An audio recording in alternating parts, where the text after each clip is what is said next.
Okay, script naming convention. What are the names that we should use when you create a script? First, First of all, I will tell you that every time you need to create scripts in your Linux environment, always create a directory. Call it scripts or my scripts, or if it's a project-based scripts, type it like HTTP directory or payroll directory where you're going to create your scripts. So directory structure is very important so you don't create scripts all over the place. So follow the standard, create your directory, whichever folder that you pick that you want to create your directory in. That is fine. Then script name. The script name should identify the function.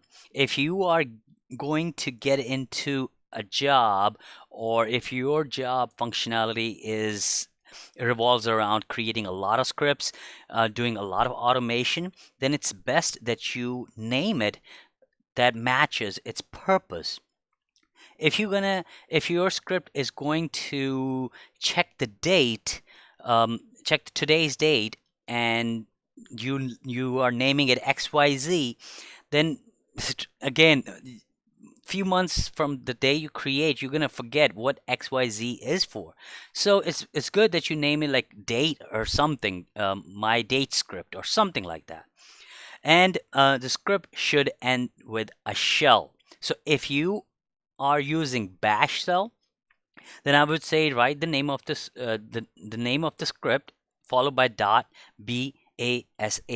Now this rule should only be used, which I usually follow this rule when I am creating multiple shell scripts.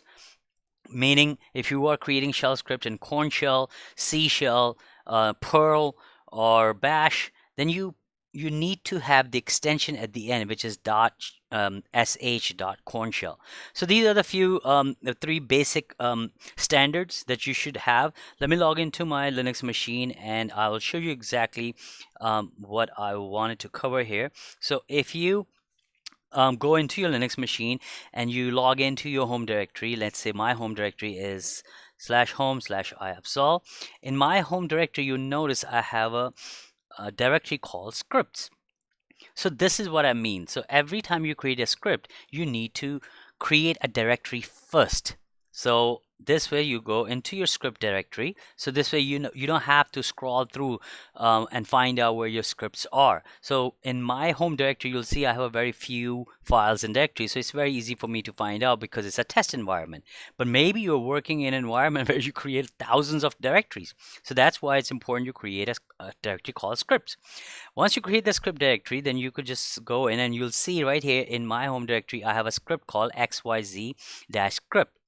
Now, as I mentioned, xyz-script, it's not a really good name. You cannot tell what exactly it does. So if I run the script, you'll see it actually spits out hello world on the screen. So that's exactly what it does. So if I wanted to associate that script with a name, then I should do is xyz script move it. Move is the command to change a name of a file. I'm sure you know that. And I will say hello world or W or complete name. That's fine.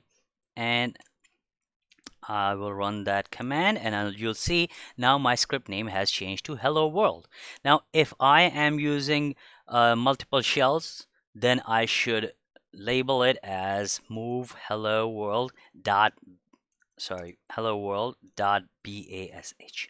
This way, if I'm creating multiple scripts in Corn shell or C shell, then I would know that this script was created in bash.